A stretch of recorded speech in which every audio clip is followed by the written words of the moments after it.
Monsieur Alain Moulouja, bonjour. Bonjour. Vous êtes le président du parti Levons-nous et bâtissons le bas. Nous allons partir avec cette question. Si on vous demandait de décrire la situation politique actuelle, comment écririez-vous la dite situation? Bon, nous sommes en train d'assister à l'effondrement de la société et à la disparition de l'État. Déjà au départ, nous devons savoir que le système politique est constitué de 3 composantes. Et je crois que la meilleure manière d'analyser le fait politique doit commencer par là. Nous avons le régime politique. C'est là où on organise l'État-institution. C'est là où on voit le fonctionnement des compétences. C'est là où on voit la normalisation de la fonctionnalité de l'État. Deuxième composante, c'est la structure économique. C'est là où on crée des richesses. C'est là où on organise la société sur le plan socio-économique. Troisième composante, c'est l'organisation sociale. C'est là où on voit la composition démographique, en termes de communauté, en termes de tribus, en termes d'ethnie, en termes de province, en termes de territoire, et ainsi de suite. Pour que l'État puisse fonctionner normalement, il faudrait que l'administration publique, qui est la colonne vertébrale de l'État, travaille de manière optimale. C'est-à-dire, nous devons avoir une administration publique qui a la capacité de collecter, de traiter, de gérer les informations. C'est sur base de ces informations que les politiques prennent de bonnes décisions. La grande difficulté qui est la nôtre aujourd'hui, l'administration ne fonctionnant pas normalement, c'est ce qui justifie que les décisions prises dans l'État sont contradictoires et ne reflètent pas les réalités sociologiques. Ce qui sous-entend quoi? L'État se meurt. L'État est en train de disparaître. Justement parce que le politicien se fondant sur rien prend des décisions qui devaient en réalité poursuivre le seul objectif de résoudre le problème qu'ils ne connaissent pas par ailleurs. Donc c'est ça en fait la conséquence. Et c'est là une conséquence sur la pérennisation du système de fonctionnement. Ça réduit la capacité d'absorption de besoins en fonctionnement comme aussi de besoins pour la survie de l'État. Et conséquent, ça fragilise l'action publique et ça condamne le pays dans les dysfonctionnements systémiques. Alors, justement, vous êtes économiste. En tant que spécialiste en la matière, qu'est-ce qui explique la vie précaire des Congolais aujourd'hui? Comme nous venons de le dire, lorsque vous assistez au dysfonctionnement systémique, c'est-à-dire le régime politique ne fonctionnant pas de manière optimale, il y a certaines décisions contradictoires qui sont prises. Nous avons un certain nombre de textes qui régentent le secteur économique.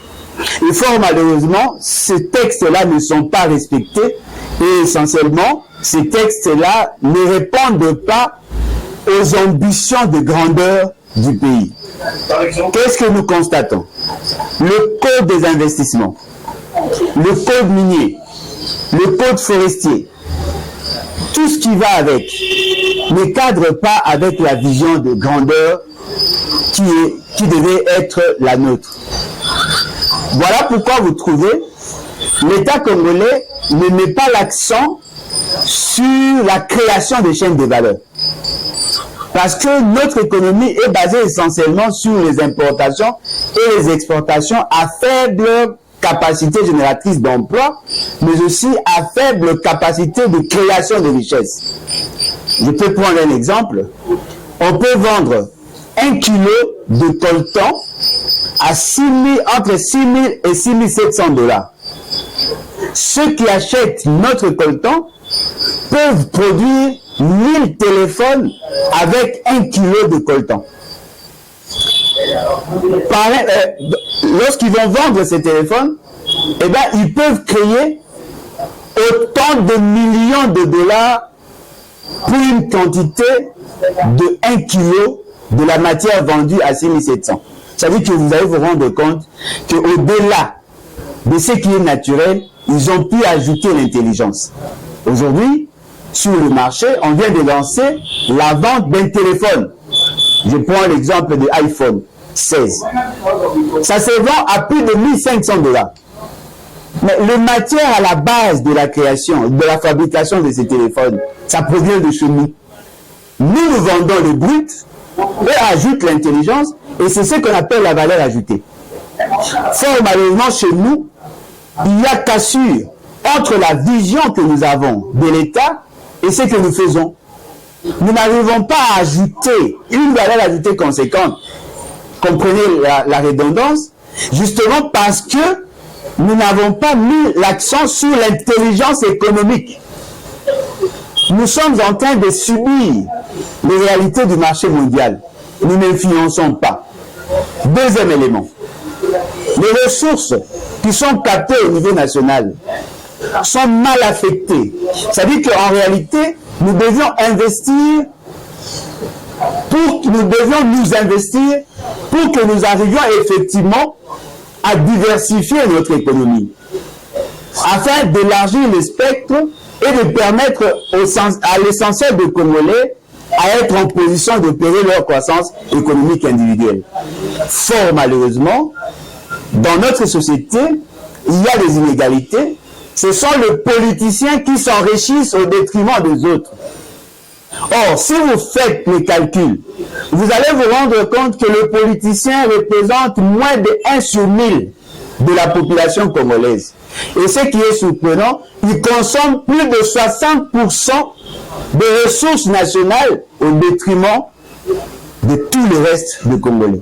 Ce qui veut dire que ce sont les politiciens qui créent la pauvreté. C'est la population qui s'efforce à créer des richesses, et ce sont les décisions contradictoires des politiciens qui freinent l'élan du développement harmonieux de notre pays. Et donc moi je comprends que le jour où nous aurons un bon régime politique, le jour où nous aurons de bons politiciens, on va résoudre de manière systématique et substantielle le problème des inégalités et surtout le problème de promiscuité dans lequel vit la population. Beaucoup sont les chances du gouvernement actuel qui pensent qu'on doit donner une chance au gouvernement pour réussir ses différentes missions dans ce deuxième quinquennat. Êtes-vous d'accord? Bon, en réalité, dans la gouvernance, la chance n'a pas de place. En règle générale, lorsqu'on parle de chance, ça dit qu'on s'attend à un résultat aléatoire. Or, en réalité, le développement se planifie. Nous sommes dans une gouvernance de programmation. On ne peut évaluer l'action gouvernementale que sur fond de leur programme. Ceux qui sont là aujourd'hui ne sont pas de la génération spontanée. Ils ont été là avant d'avoir ce que vous appelez mandat. Ils ont fait 5 ans. En réalité, les effets positifs de leur politique devaient se ressentir au cours de ce mandat. On devait en réalité cueillir le fruit de leur production. Et fort malheureusement, le fait seulement qu'ils sont essentiellement constitués des invertébrés, ils n'ont pas initié de réformes pendant le premier mandat. C'est maintenant là qu'ils vont nous faire du sensationnel. 5 ans suffisent pour refonder l'État. Aucun projet en cours. Les gens donnaient plusieurs raisons. Ce qui a fait que dans son premier quinquennat, il n'est pas arrivé à satisfaire les Congolais parce qu'il était dans cette posture de coalition avec ci, avec ça, avec d'autres opposants. Donc il n'avait pas la main à la pâte lui-même, il y avait des à côté. Et aujourd'hui, il est bon et nécessaire qu'il puisse réussir parce qu'il est le seul commandant du corps. Bon, s'il dit ça, il prouve à suffisance qu'il n'est pas sérieux. Parce que je ne pense pas que une coalition suspend les compétences d'un président de la République.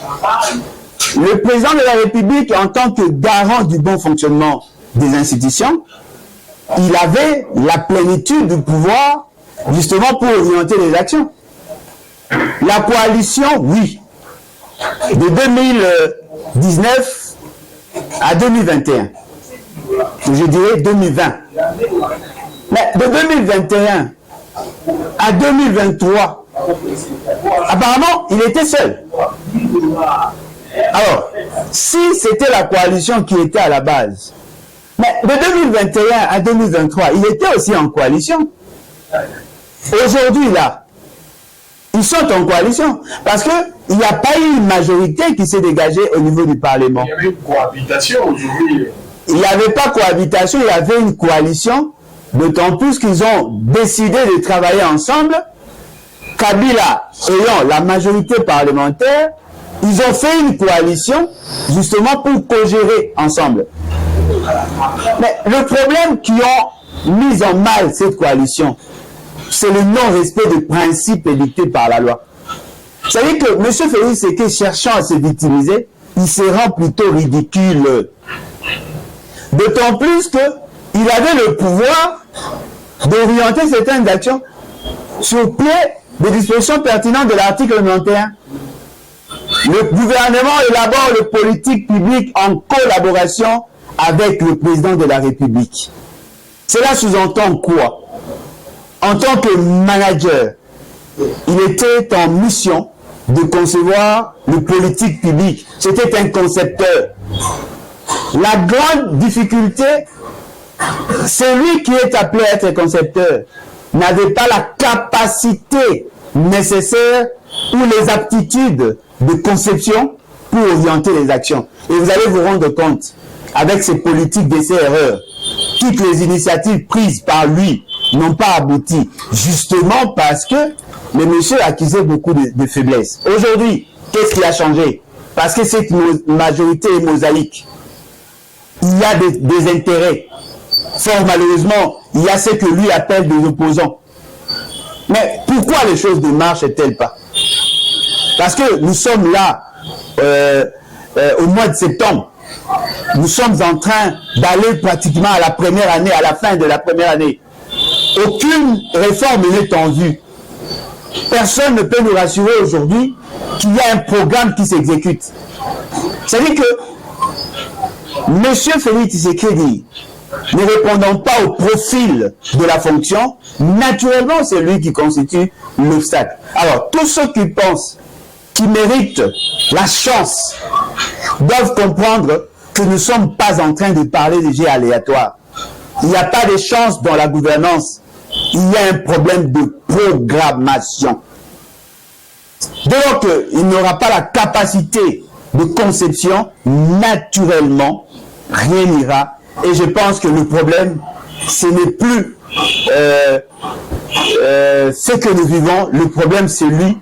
D'autant plus qu'il a tous les moyens pour poser les bases et permettre à ce que nous connaissions une gouvernance potable. Fort malheureusement, il n'a pas qualité et il n'a pas volonté. Voilà. Alors, nous allons partir avec l'actualité.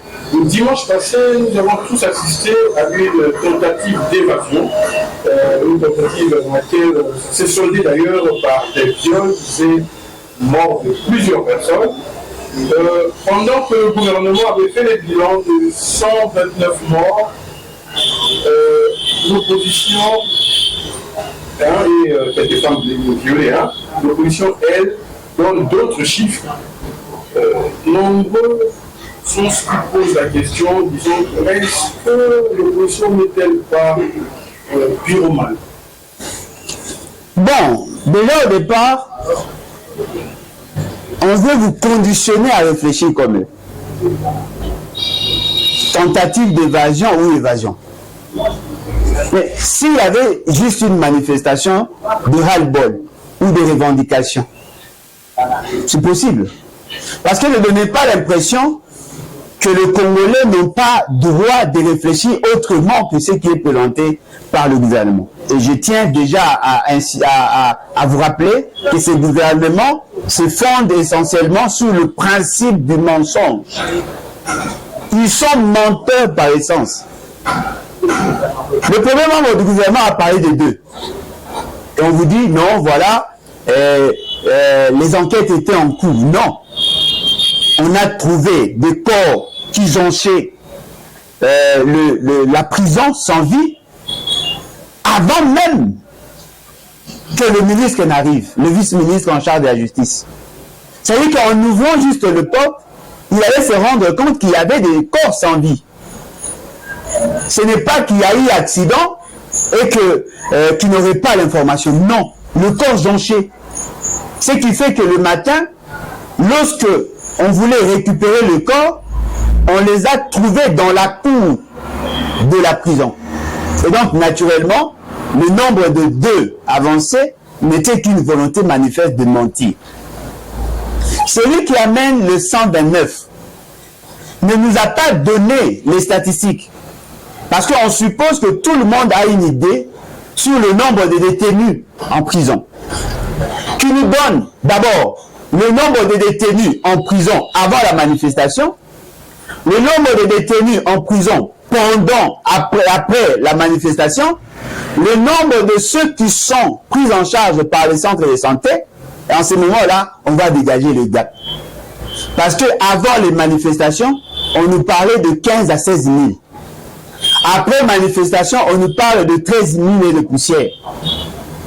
Toute autre chose restant inchangée, on comprend directement que le cas est de 1500. C'est pratiquement 10% de la population incarcérale. Alors, s'il y a 129 personnes, où sont passés les autres?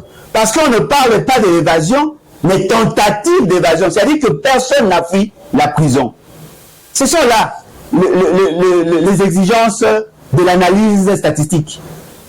On ne peut pas avancer de nombres sur base de rien. Ne donnez pas l'impression que le gouvernement ne connaît même pas le nombre exact de ceux qui sont en prison. Ou ceux qui étaient en prison. Ce qui sous-entend quoi? Personne n'a la précision sur le nombre de décès, d'autant plus que tout ce qu'on nous avance ne sont que faussetés. Alors, l'opposition n'étant pas un parti politique, encore moins un regroupement politique, ne donnons pas l'impression que chaque fois qu'un opposant prendra la parole en public, ça engage l'opposition. Non, l'opposition n'est pas un parti politique. Or, le gouvernement a donné 2 statistiques contradictoires. Mais l'opposition, n'étant pas un parti politique, un opposant peut mettre son point de vue sur base des informations ou des données empiriques en sa possession. Cela n'engage nullement l'opposition, qui du reste n'est pas un parti politique. Moi, je constate qu'il n'y avait pas tentative d'évasion dans le sens strict du terme, il y avait plutôt une manifestation, et ça a dégénéré. Le gouvernement en place a facilité l'assassinat ou sinon le massacre d'une catégorie de Congolais sous prétexte qu'ils auraient l'intention de s'évader. Et ce qui est surprenant, personne n'est sorti d'après le gouvernement et tous ceux qui sont là n'avaient pas l'intention. Et ce qui est grave, on est en train de juger les détenus qui auraient des responsabilités au niveau de la prison. Le gouverneur général et le gouverneur de pavillon. Mais ils n'ont aucune responsabilité étatique. Ils n'ont aucune responsabilité. Ils ne sont pas administrateurs de détenus. Ça, c'est une organisation privée. Quelles sont les responsabilités établies? Parce que l'État a transféré le pouvoir d'agir à un certain nombre de gens. Non que l'absence de politique cohérente est à la base de ce qu'il y a. La grande question que l'on doit se poser, la numérisation de l'administration publique. Qu'est-ce à dire? On a créé tout un ministère de numérique. On ne sait même pas comprendre qu'aujourd'hui, l'Internet ou où l'informatique est une condition première de la bonne gouvernance. On n'a pas la capacité de gouverner. La gouvernance, c'est de donner. L'État aujourd'hui est incapable de lister ou sinon d'établir des listes de ceux qui ont été là avant les événements. Cela sous-entend que c'est la faiblesse de la gouvernance de M. Félix Tshisekedi. Vous insistez sur l'empoisonnement, je compatis. Je compatis du fait que c'est notre jeune frère. Si réellement il est empoisonné, quoi de plus normal que nous soyons solidaires. Si réellement il est empoisonné, nous comprenons et nous sommes solidaires. Mais je suis surpris de voir qu'au Congo, les gens s'inquiètent sur les empoisonnements. C'est ce que nous vivons chaque jour ici. Voyez-vous? C'est ce que nous vivons chaque jour. Et donc, nous pensons que cette manière folle de gérer le pays doit s'arrêter. Nous devons apprendre à être plus sérieux pour donner la possibilité aux générations futures de nous juger positivement. Voilà. D'accord. Je veux repréciser, donc je reprécise que vous êtes économiste. Je reviens avec toujours l'économie. Devant la flambée des prix des denrées des premières nécessités et l'inflation galopante que connaît notre monnaie, si seulement ici, on vous dirait de conseiller le président de la République sur les questions économiques, qu'est-ce que M. Alain Bouloudia dirait au chef de l'État? Déjà au départ, je ne crois pas en l'existence d'un chef de l'État. Parce que la fonction du chef de l'État est une fonction essentiellement morale. Ne peut être appelé chef de l'État que celui qui a la mission de préserver les valeurs cardinales de l'État, les valeurs républicaines. Et je ne vois pas ces valeurs en la personne de Félix Tshisekedi. Deuxièmement, si je dois dire quelque chose à M. Félix Tshisekedi, bien que je ne vois pas l'opportunité, c'est sa démission pour incompétence. Pourquoi je le dis? M. Félix Tshisekedi a eu à prendre une série de décisions, notamment la mise en place au sein du gouvernement et même au niveau de la Banque centrale. En règle générale, dans la gestion, lorsqu'on confie une mission spécifique à un groupe de gens, il faut que l'on mette en place un mécanisme d'évaluation. Et à chaque année, on doit établir une fiche de cotation. C'est-à-dire qu'on doit arriver, n'est-ce pas, à mesurer le niveau d'exécution. Le fameux gouvernement que vous présentez comme solution, qui apparaît à mon sens comme problème, organise chaque vendredi le Conseil des ministres. Cela sous-entend qu'il y a un cadre d'évaluation et d'harmonisation de la gouvernance. Avant d'entamer d'autres questions, on est appelé à évaluer ce qui a été pris comme mesure. Et on apporte des mesures de mitigation en cas de besoin. Comment pouvez-vous expliquer un gouvernement qui a pu organiser plus de 125 conseils de ministres ne se rendent pas compte des vraies raisons qui justifient la fluctuation monétaire, incapable de comprendre les vraies raisons qui justifient la hausse de prix sur le marché? Soit ils parlaient de tout sauf l'essentiel, ou soit ils sont incompétents. Et donc, au regard des données, je me rends compte qu'ils sont incompétents. Nous sommes maintenus là pendant autant d'années. Je vous donne juste un cas. À chaque fois qu'ils prennent parole, on vous parle de l'extraversion de l'économie. C'est-à-dire, notre économie dépend de l'extérieur. En importation comme en exportation. Mais le bien de première nécessité, qu'est-ce à dire? C'est quoi ces biens-là? C'est ce que nous consommons chaque jour en termes d'alimentation et de non-alimentation. Ce sont ces biens-là. Quelle est l'habitude alimentaire des Congolais? La consommation de maïs, la consommation de manioc, la consommation de riz, la consommation d'autres tubercules. C'est ce que nous consommons régulièrement. Les haricots, la viande, c'est ce que nous consommons régulièrement. Sommes-nous en mesure d'en produire? Oui. Alors, si nous devons trouver des solutions structurelles, le meilleur de politique serait de produire, de réduire la dépendance à l'extérieur. En ces moments-là, on va trouver un autre point d'équilibre. Parce que toute la situation que nous vivons actuellement se base essentiellement sur le principe économique. La loi de l'offre et de la demande.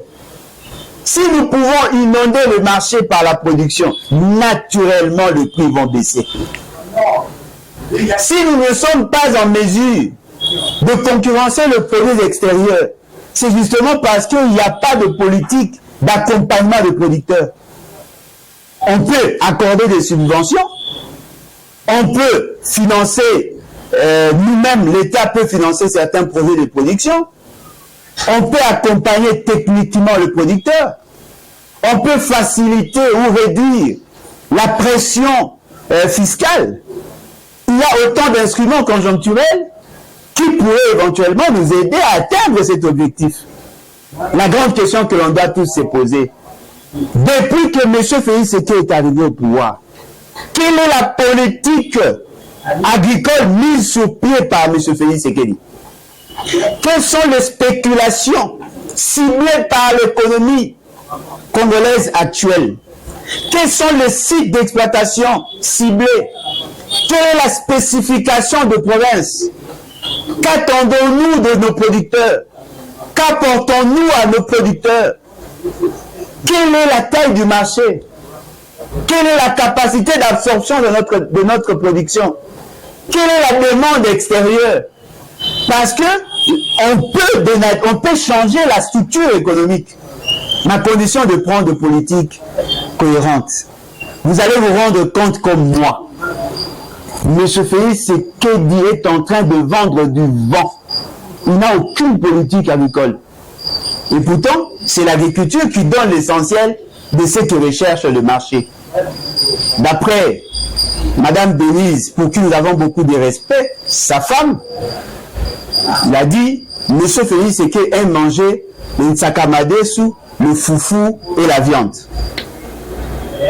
S'il mange le foufou, ça veut dire qu'on met le maïs importé.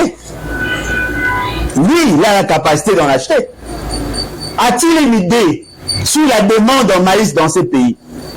A-t-il une idée sur la capacité de production de maïs dans ces pays? Je peux vous démontrer, pour 1 hectare, on peut produire minimum 5 tonnes. Nous avons 80 millions d'hectares. Supposons qu'aujourd'hui, on s'est décidé d'exploiter 1 million d'hectares pour le maïs. On peut produire 5 millions de tonnes. Ça représente 5 milliards de kilos.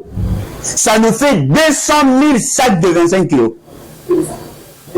Si nous arrivons à produire, on va inonder le marché. Au lieu de consommer plus de 2 milliards de dollars chaque année pour l'importation de vivres, ça va baisser. On a la capacité de produire par poule 200 à 200 œufs par an. Mais pourquoi ne produisons-nous pas? Parce qu'il n'y a pas de politique. Et vous savez pourquoi? Parce que les importateurs ont corrompu vos décideurs. Les gens veulent nous conditionner dans ça. Et donc, vous allez comprendre que le plus grand problème de l'économie, c'est le degré de corruption de vos dirigeants. Le jour où vous aurez de bons dirigeants, des hommes sérieux, des hommes visionnaires, des hommes qui ont un sens managérial élevé, un management transformationnel, vous allez vous rendre compte que les Congolais vont manger à leur faim et nous aurons à influencer l'économie mondiale. Fort malheureusement, avec les faibles esprits, cela n'est pas possible. Alors, outre l'économie, vous êtes un homme politique et acteur politique que beaucoup de gens connaissent déjà. D'ailleurs, président, je l'appelle du parti Levons-nous et bâtissons le bas. Concernant la politique publique, qu'est-ce que le LEBA apporte de nouveau dans l'échiquier politique congolais?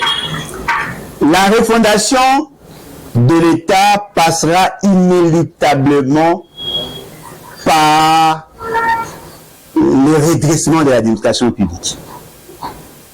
Apparemment, les gens n'en parlent pas assez. Nous avons dit l'administration publique est la colonne vertébrale de l'État. Celui qui arrivera à refonder l'État sous de nouvelles bases doit nécessairement commencer par l'administration publique. Parce que c'est l'administration publique qui collecte, qui traite, qui gère les données. Et c'est sur fond de ces données que l'on prend des décisions. Si on vous dit aujourd'hui que le jour où nous allons accéder au pouvoir, on va construire des routes, on va construire des hôpitaux, sachez-le très bien, sans l'administration, cela n'est pas possible. Il faut redresser l'administration publique. Deuxièmement, il faut moraliser l'État. C'est-à-dire qu'il faut promouvoir la méritocratie. On ne doit pas prendre les résidus de la société en faire le politicien. Il faudrait donner la chance, si la chance existe, aux personnes qui ont une moralité saine de faire la politique. En ce moment-là, on va commencer à voir les résultats. L'innovation que nous amenons dans le débat politique, nous allons faire quitter le pays dans cette vision minimaliste, dans cette vision court-termiste, où tout est centré essentiellement sur les intérêts au niveau national. Nous devons développer des ambitions au niveau africain. Nous devons parler de l'Afrique. Nous devons parler du Congo pour l'Afrique. C'est-à-dire que nous voulons consolider l'unité africaine, nous voulons apporter notre pierre dans l'édifice de l'âme africaine. C'est ça le côté panafricaniste que les autres partis n'ont pas. Nous allons insister sur l'unité nationale. Nous allons apporter, au regard de notre vision, nous allons apporter un nouveau prototype, un nouveau type d'homme. Ceux qui transcendent les niveaux des tribus, qui vont vers un État-nation. Nous faisons la promotion de l'État-nation.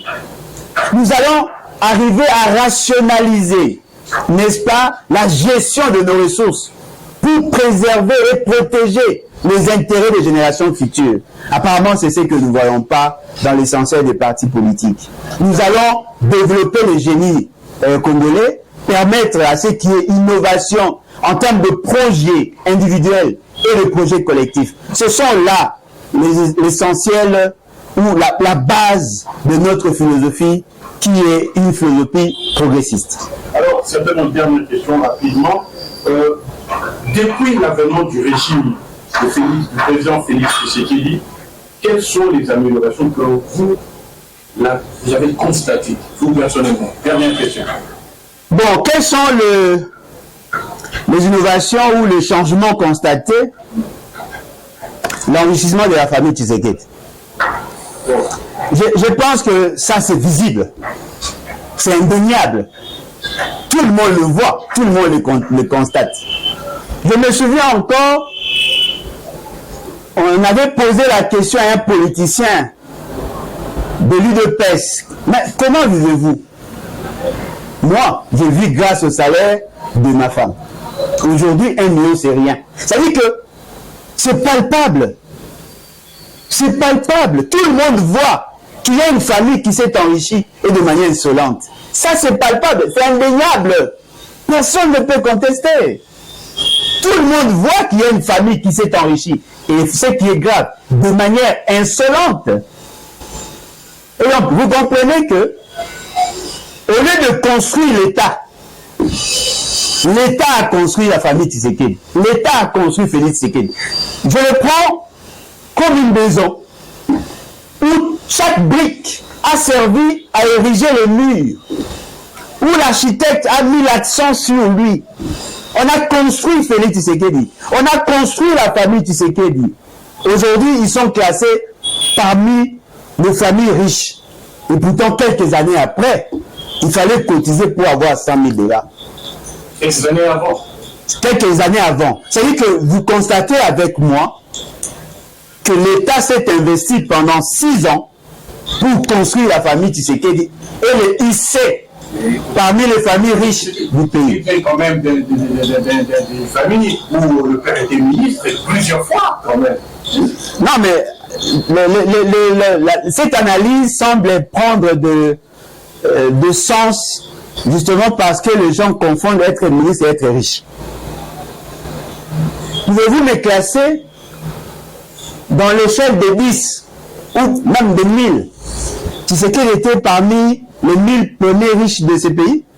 Non.